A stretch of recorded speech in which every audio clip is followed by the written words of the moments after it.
الحمدللہ الذی شرح صدورنا بمحبت نور نیرین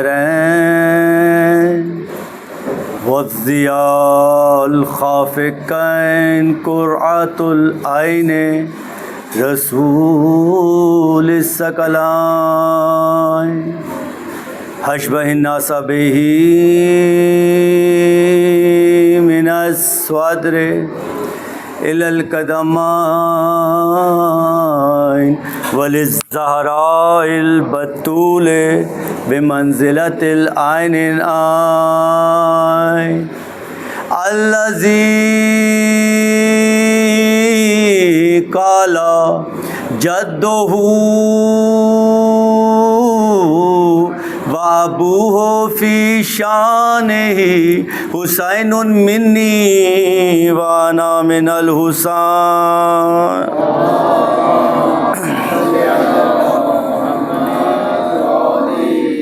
واللعنۃ اللہ علی قاتلیہ والظالمیہ فی کل زمان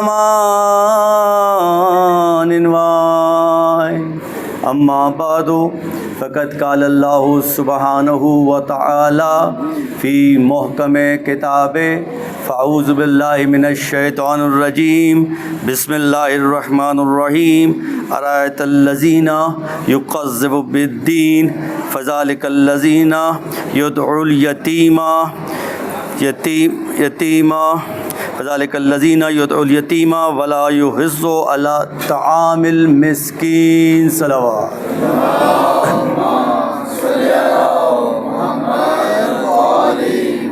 عزاداران مظلوم کربلا پرصداران دختر رسول خدا، عبادت کے دن ہیں، عبادت کی راتیں ہیں، عجیب عبادت سے مومنین متمسک ہیں۔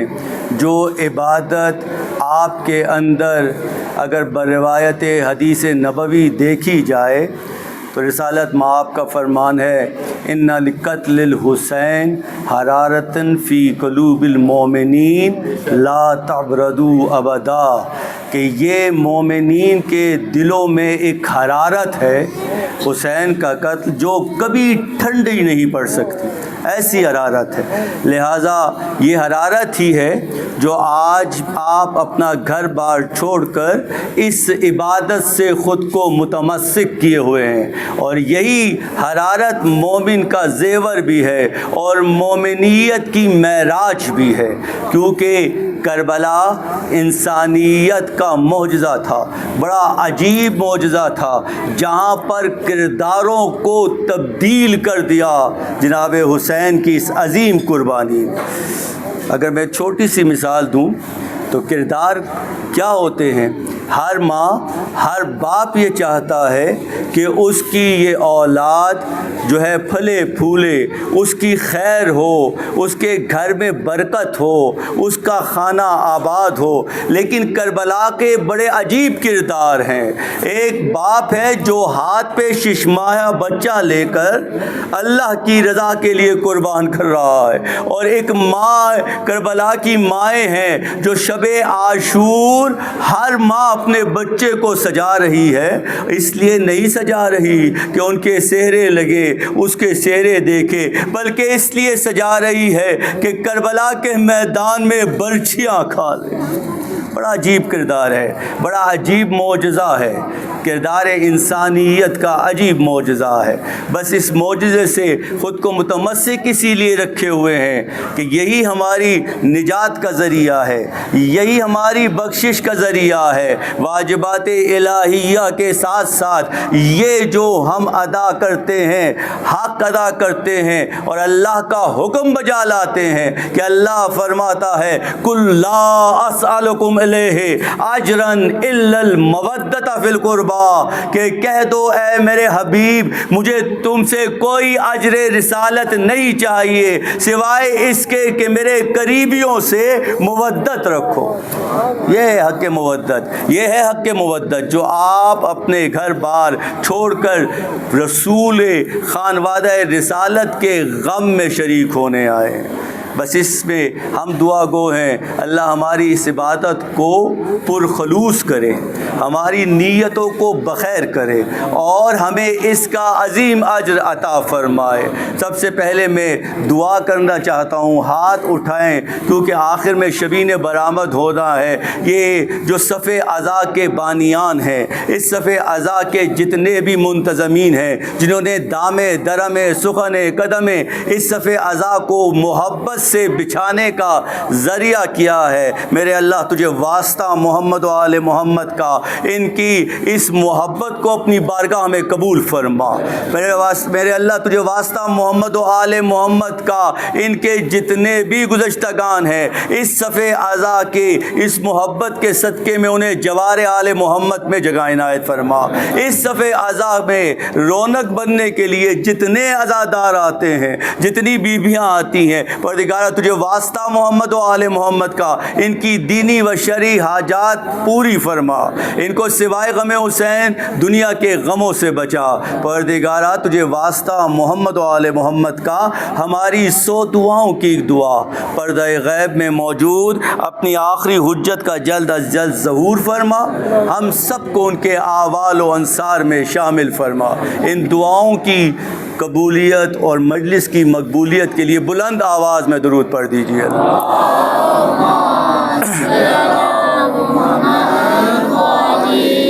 سرنامہ کلام میں میں نے سورہ والضحیٰ کی سورہ معون کی 3 آیتوں کی تلاوت کا شرف حاصل کیا۔ ایک مضمون کی طرف آپ کی توجہ اللہ تبارک و تعالی فرما رہا ہے اور بتا رہا ہے کہ جو یہ کام کرتے ہیں وہ روز جزا کو جھٹلانے والے ہیں۔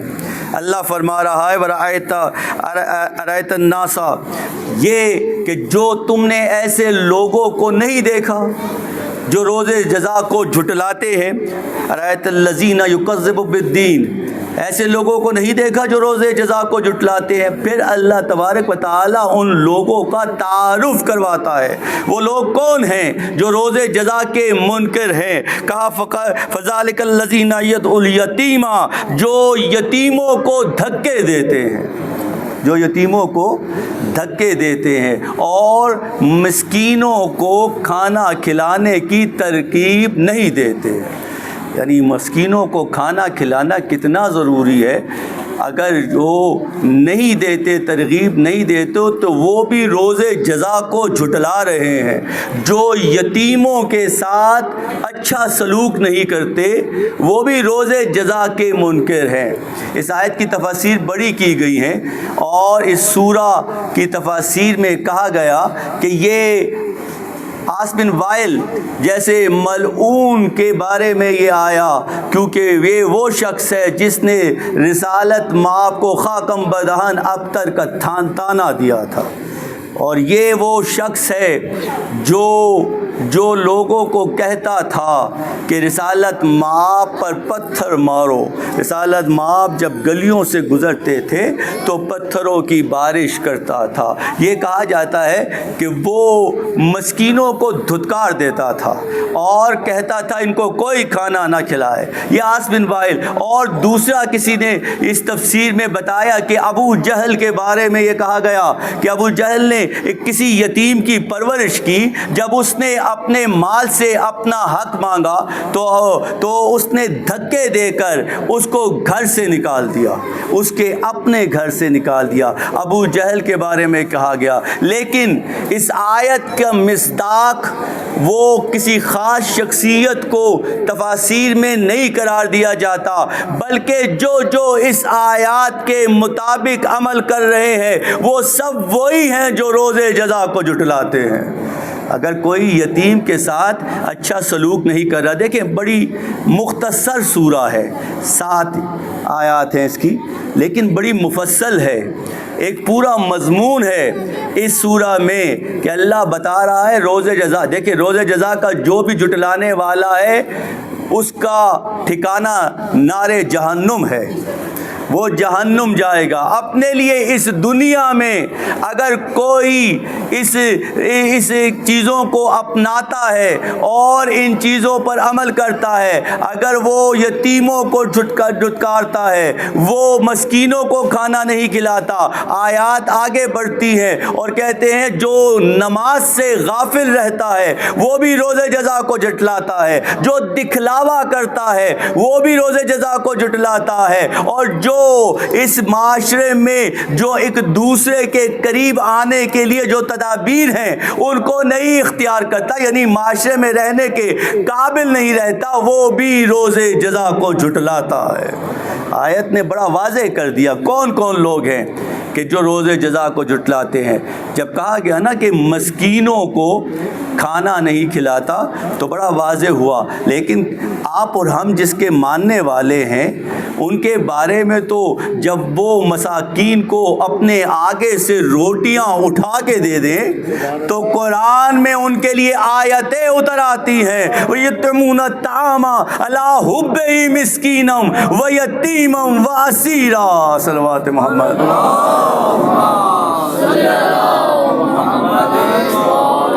وہ جو اپنے آگے سے روٹیاں اٹھا کر دے دیتے ہیں، کیا عجیب ہستیاں ہیں، کیا عجیب ہستیاں ہیں۔ ارے دیکھے تو کہ وہ روٹیاں لینے کے لیے کون آتا ہے۔ اللہ تبارک و تعالی اس آیت کے ذریعے ہمیں درس دے رہے ہیں کہ مسکینوں، یتیموں اور اسیروں کو جو روٹیاں دیتے ہیں تم اس طرح کے عمل انجام دو تو اللہ فرشتوں کو بھیج رہا ہے در علی پر، اور در علی پر بھیج رہا ہے جب دستک ہوتی ہے دروازے پر، دق الباب ہوتا ہے اور یہ کہتا ہے کوئی فقیر کہ اے علی میں مسکین ہوں، مجھے کھانا دینے والا کوئی نہیں ہے، تو علی اپنے آگے سے روٹی اٹھا کر دے دیتا ہے۔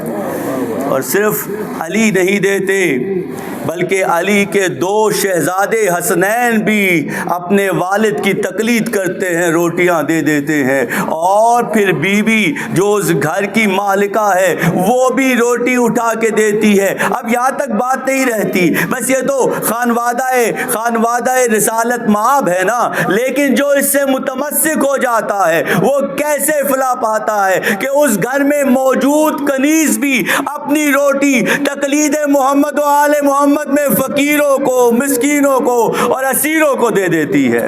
یہ ہے آپ کے متمسک ہونے کا، اس ذکر سے آل محمد کے خانوادے سے متمسک ہونے کا درس کہ کس طرح سے یہ روٹیاں اٹھا کے محمد و آل محمد نے دی، اور یہ ثابت کیا کہ اگر تم پر بڑی افتاد بھی ہو، اگر کوئی مسکین تم سے کھانا مانگ لے اور تمہارے لیے کوئی کھانے کے لیے نہ بھی ہو تو اٹھا کے دے دو، کیونکہ علی جانتے تھے کہ اسلام اس مسئلے کا بھی حل کرتا ہے کہ جس کا پیٹ بھوک سے اگر بھوکا ہو تو وہ اس معاشرے کو بگاڑنے کے لیے بہت سارے غلط کاموں میں پڑ سکتا ہے۔ مولا ان مسکینوں کو، ان یتیموں کو، ان اسیروں کو اس سے بچا دیتا ہے۔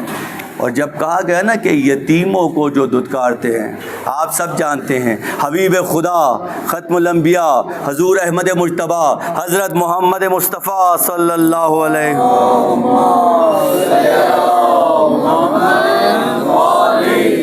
توجہ ہے آپ برادران کی۔ چند دقیقے میری یہ عادت ہوتی ہے کہ حق کے ممبر کے لیے پیغام دے دوں، پھر بہت جلد متمسک ہو جاؤں گا مصائب سے اور آپ کی زحمات کو تمام، لیکن یہ سننا کہ جس وقت رسالت مآب اس دنیا میں تشریف لائے تو ان کو بڑے القابات دیے گئے۔ ایک لقب تھا در یتیم کہا گیا، کیونکہ رسالت مآب اس دنیا میں آنے سے پہلے یتیم تھے اور جب آ گئے تو کہا در یتیم. یہ بڑا عربی کی ایک بڑی ایسی اصطلاح ہے کہ جو انتہائی عربی کی فصاحت و بلاغت میں بولی جاتی ہے. کیا اصطلاح ہے؟ در کہتے ہیں اس موتی کو، اور یہ موتی اخذ ہوتا ہے سیپ سے، اور ہر سیپ میں 3 یا 4 موتی ہوتے ہیں. جب سیپ کو کھولا جاتا ہے 3 یا 4 سچے یا سچے موتی ہوتے ہیں. بس اس کو در یتیم کہتے ہیں، اس موتی کو جو سیپ سے واحد موتی برآمد ہوتا ہے اس کو در یتیم کہا جاتا ہے. وہ موتی جو واحد ہے اور وہ موتی بنا، یہ عربی کی اصطلاح ہے. تو رسالت مآب کو بھی در یتیم کہا گیا. رسالت مآب یہی در یتیم جب اس دنیا میں آئے تو ان کی کفالت ان کے دادا جناب حضرت عبد المطلب نے فرمائی، اور پھر اللہ نے دیکھا کہ یہ جناب عبد المطلب کے بعد کفالت کس کے سپرد ہو جائے، تو پھر یہی کفالت جناب حضرت ابو طالب کے لیے ادا کی گئی، اور حضرت ابو طالب نے اپنی سرپرستی میں رسالت مآب کو پالا. بڑی عجیب کردار تھا حضرت ابو طالب کا، جو لوگ نہ سمجھ سکے وہ لوگ بھی زبان درازیاں کرتے ہیں. جو جن کے رسالت مآب کو پالا تو حضرت ابو طالب نے پالا، اور پھر حضرت ابو طالب کو ایک سند ملی، بڑی عجیب سند ہے. قرآن میں علم یجد کا یتیمن فاوہا، اللہ نے قرآن میں کہہ دیا کہ جب تمہیں یتیم دیکھا تو تمہاری سرپرستی نہیں فرمائی. اپنے حبیب کو کہہ رہے ہیں جب تمہیں یتیم دیکھا تو کیا تمہاری سرپرستی نہیں فرمائی. تو دیکھا جائے کہ رسالت مآب کی سرپرستی کون کر رہا ہے، تو وہ سرپرستی جناب حضرت ابو طالب نے اس طرح سے کی ہے، کسی نے نہیں کی. یہ ہے حضرت ابو طالب کا کردار. او ابو طالب پر بات کرنے والوں سنو تو کہ ابو طالب جو کردار ادا کر رہا ہے، اللہ کہہ رہا ہے وہ سرپرستی جو ابو طالب نے کی ہے وہ سرپرستی ہم نے کی ہے. قرآن میں کہہ رہا ہے کہ علم یجد کا یتیمن فآہا، کہا کہ تمہیں جب یتیم دیکھا تو تمہاری کفالت نہیں کی. کتنی عظیم ہستی ہے جس کے بارے میں لوگ باتیں کرتے ہیں لیکن باتوں کو گول مول کر کے پیش کر دیا جاتا ہے. بس یہی رسالت مآب ہیں جن کی حدیث ہے، حدیث نبوی ہے کہ اگر یتیم کو دیکھو تو اس سے پیار سے پیش آؤ. اور رسالت مآب کی یہ حدیث ہے کہ یتیم کے سر پر ہاتھ پھیر کر اس کو شفقت کا احساس دلاؤ. اور صرف ہاتھ پھیرنا نہیں ہے، رسالت مآب نے فرمایا کہ جس نے یتیم کے سر پر ہاتھ پھیرا اس کے سر کے جتنے بالوں پر اس کا ہاتھ پھیرا اتنے بالوں کی نیکیاں اس شخص کو لکھ دی گئی جس نے یتیم سے یہ شفقت فرمائی ہے. رسالت مآب کا کہنا ہے. پھر اسی طرح سے کہا جس نے یتیم کی پرورش کی. سن لو، رسالت مآب کی پرورش جس نے کی، رسالت مآب کیا کہہ رہے ہیں؟ جس نے یتیم کی پرورش کی جنت کے اعلیٰ عرفہ جگہوں پر وہ میرے ساتھ ان 2 انگلیوں کی طرح ہوگا. یعنی وہ میرے ساتھ جنت میں ان 2 انگلیوں کی طرح ہوگا. اب ذرا فیصلہ کر کے بتاؤ، جس نے رسالت مآب کی پرورش کی ہو وہ جنت میں اس کا مقام کیا ہوگا. لہٰذا یہ رسالت مآب نے یتیموں کے بارے میں یہ اطلاعات دی ہیں. وقت کا تقاضا ہے. مجھے ابھی کہا گیا، میرے بھائی عرفان سامنے کھڑے ہیں، میں اس کو مزید کھولتا لیکن میں اس کو موقوف کرتا ہوں اس مضمون کو، اور پھر کسی موقع پر اس مضمون کو مکمل کروں گا کیونکہ شبیہ برآمد ہونا ہے. تو ہم بھی وقت کے تقاضے کو مد نظر رکھتے ہوئے آگے چلے. بس یہی یتیم یتیم کے بارے میں قرآن میں 22 جگہوں پر کہا گیا ان سے شفقت کرو، ان سے محبت سے پیش آؤ، ان کو کوئی زخم نہ پہنچانا، اس کو کسی طرح کی کوئی ایسے آزار نہ دینا کہ یتیم کی بہت زیادہ ہوتی ہے، یتیم کی آسمانوں پر جاتی ہے، اور اسی لیے یہ کہا گیا کہ اس سے جو یتیم کے ساتھ برا سلوک کرے گویا وہ روز جزا اپنے حساب کتاب کے روز کو جھٹلاتا ہے، سمجھتا ہے کہ اس کو کوئی خوف خدا نہیں ہوتا۔ اگر خوف خدا ہو تو یتیموں سے بڑے بڑے شفقت سے پیش آؤ۔ یہ سردار خاتم النبیین کی یہ جس طرح سے اپنی امت کو ان قرآن کی ان آیتوں کو سمجھایا اور جس طرح سے اپنی سیرت پیش کی، اسی سیرتوں کو لے کے آئمہ آگے چلے۔ ایک فرض تھا اللہ کے دین کو آگے پہنچانے کے لیے، جو محمد و آل محمد نے بڑا خوبی سے ادا کیا، اور آج اسی فرض کے حق کے طور پر ہم ان کے خوشی میں خوشی اور غم میں غم مناتے ہیں۔ بس یہ رسالت مآب نے یتیموں کے بارے میں درس دیا امت کو، لیکن بڑا عجیب موقع ہے کہ نواسہ رسول، جگر گوشہ بطول، لخت دل حیدر کرار جب مدینہ سے مکہ اور مکہ سے کوفہ کی طرف روانہ ہوئے تو راستے میں اپنے خیمے میں موجود تھے، اچانک اٹھ گئے اور کہا انا للہ و انا الیہ راجعون۔ بس یہ سننا تھا جناب حضرت عباس کا۔ کہا یہ کلمہ استرجاع آپ نے یہاں کیوں فرمایا یا ابن رسول اللہ؟ کچھ تو بتائیے، کچھ تو تعلیم کیجیے۔ کہا عباس تمہیں کچھ دیر میں معلوم ہو جائے گا، جا عباس میری بھابھی رقیہ کو لے آ، جا عباس اس کی بیٹی کو ساتھ لے کر آنا، میں کوئی خبر دینا چاہتا ہوں، اور دیکھو میری شریکت الحسین زینب کو بھی میرے خیمے میں لے آنا۔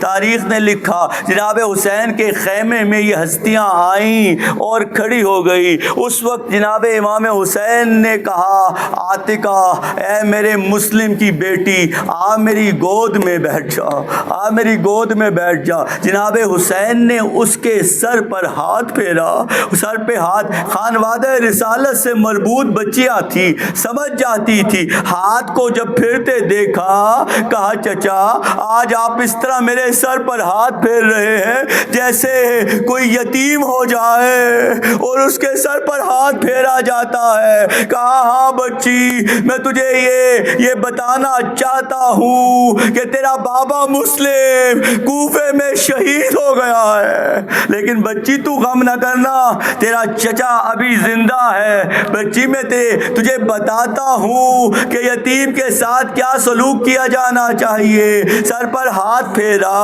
اور پھر 2 بالیاں نکالی، عاتقہ کے کانوں میں ڈالی، کہا آج سے تیری کفالت میرے ذمے ہے، تو میری بیٹی ہے۔ جناب سکینہ اسی خیمے میں موجود تھی، دیکھا، کہا بابا آپ نے یہ کیا عمل کیا، بالیاں کیوں دی؟ کہا بیٹا یہ یتیموں کو یہ بالیاں دی جاتی ہے، ان کو پتہ چلے ان کی کفالت کرنے والے ابھی موجود ہیں۔ بس جناب سکینہ سمجھ گئی، جب جناب سکینہ جان گئی کہ یتیموں کے ساتھ کیا سلوک ہوتا ہے، لیکن ہائے عشر آسورا جب وہی بی بی خیموں کو آگ لگی، بی بیاں خیموں سے باہر آئی، ننھی سکینہ آگے بڑھی، ننھی سکینہ نے کہا سوچا یہ لوگ جانتے ہوں گے دین اسلام کو۔ سکینہ کہتی تھی انا الیتیم، جس طرف کہتی تھی انا الیتیم،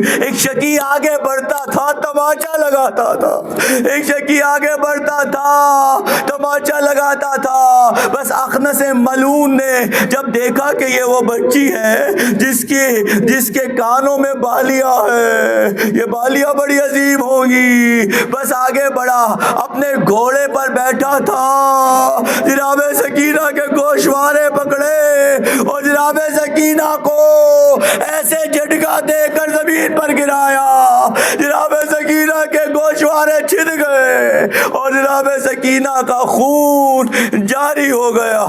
عجیب یتیمہ ہے. اٹھی اور فرات کی طرف منہ کر کے کہا ارے بابا تو نہیں دیکھ رہا, ارے چچا تو نہیں دیکھ رہا, تیری بھتیجی کے ساتھ کیا ظلم ہو رہا ہے, تیری بھتیجی کے ساتھ کیا ظلم ہو رہا ہے. یہی سکینہ کوفہ اور شام کے بازار طے کر کے زندان میں آ گئی. بڑا عجیب زندان ہے. تاریخ کہتی ہے زندان کی سیڑھیاں اترتے ہوئے جناب سکینہ کہتی تھی بھیا سجاد کیا شام میں ہوا نہیں چلتی ہے, کیا شام میں ہوا نہیں چلتی ہے. کہا کیوں بیٹا کیوں پوچھ رہی ہو, شام میں ہوا چلتی ہے. کہا پھر سکینہ کا دم کیوں گھٹتا ہے, سکینہ کا دم کیوں گھٹتا ہے. کہا دیکھو دیکھو بھائی یہاں اتنا اندھیرا ہے, تیری ننھی سکینہ کو ڈر لگتا ہے, تیری ننھی سکینہ کو ڈر لگتا ہے. سید الساجدین کہتے ہیں کہ سکینہ کے سوالوں نے سید الساجدین کو بوڑھا کر دیا.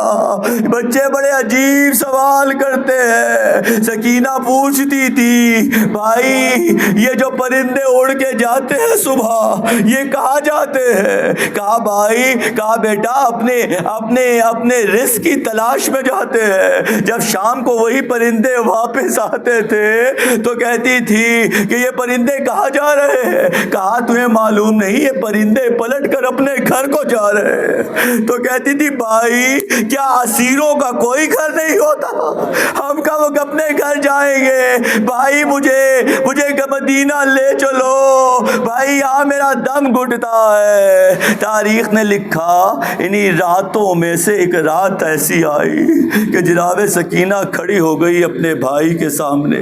کہا بھائی آج مجھے بھائی بن کے نہ سمجھانا, مجھے بھائی بن کے لوری نہ دینا, آج میرا بابا حسین بن جا, میرا بابا حسین بن جا. سکینہ کچھ سوال کرنا چاہتی ہے تجھ سے, بس ان سوالوں کے جواب دینا.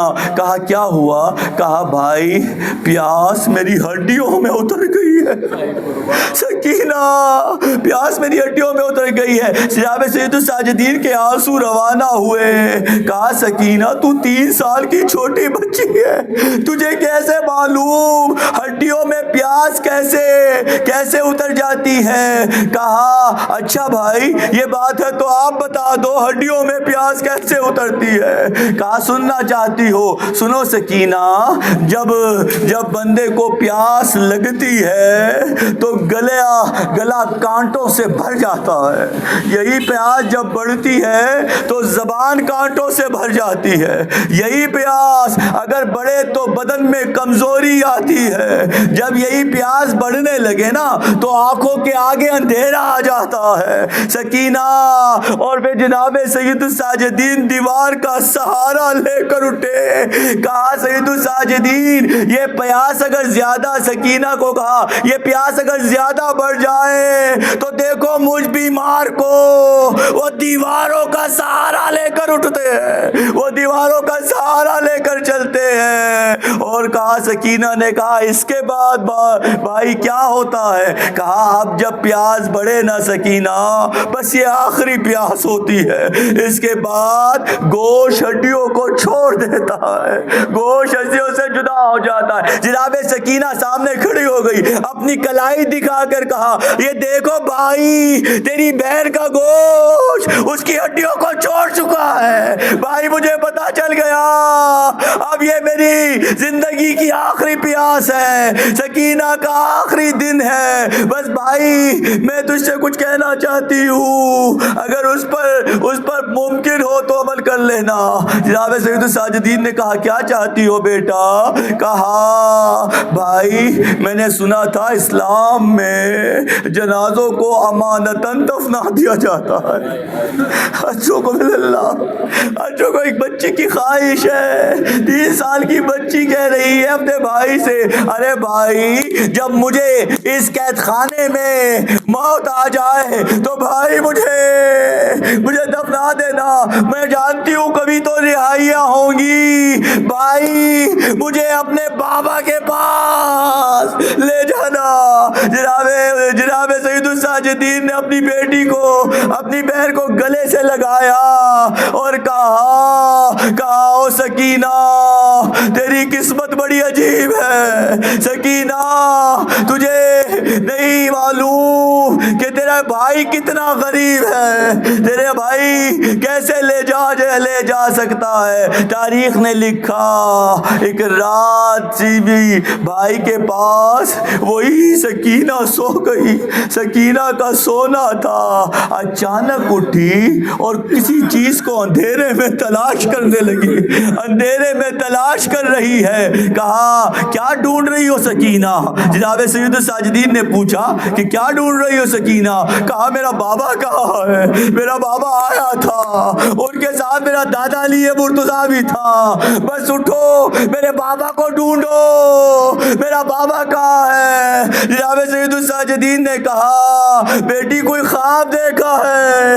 کہا میں نے دیکھا میرا بابا آیا، کہہ رہا تھا او بچی تیری چند دنوں کی بس کچھ دیر کی مہمان ہے، تو اٹھا اپنی پھوپھیوں کو، اٹھا دے اپنے سید الساجدین کو، تو کچھ لمحوں کی مہمان ہے۔ سید الساجدین نے گریہ شروع کیا، وہ جناب زینب نے سر پیٹنا شروع کیا، کہا سکینہ کس غربت میں خواب سنا رہی ہو؟ سکینہ تجھے معلوم نہیں ہے کیا کیسے اپنی پھوپھیوں کا امتحان لے رہی ہو؟ بس کہتی تھی سکینہ میرا بابا کہاں ہے؟ میرا بابا کو مجھ سے ملا دو، میرا بابا لاؤ۔ تاریخ کہتی ہے جب کوئی جواب نہ ملتا سکینہ دیوار کی طرف منہ کرتی، کہتی بابا، ارے بابا تو کہاں ہے؟ ارے بابا تیرے بغیر سکینہ کا دم گھٹتا ہے،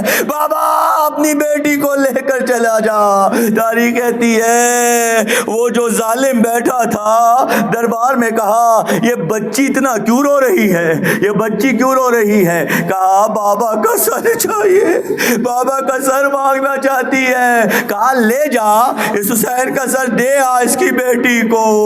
بڑا عجیب منظر ہے کہ وہ قید خانہ جو ایک سیڑھیاں اتر کے نیچے جاتا تھا اس میں حسین کا سر آتے ہوئے دیکھا۔ جناب سکینہ آگے بڑھی، اپنے بابا کے سر کو سینے سے لگایا، جولی میں لیا۔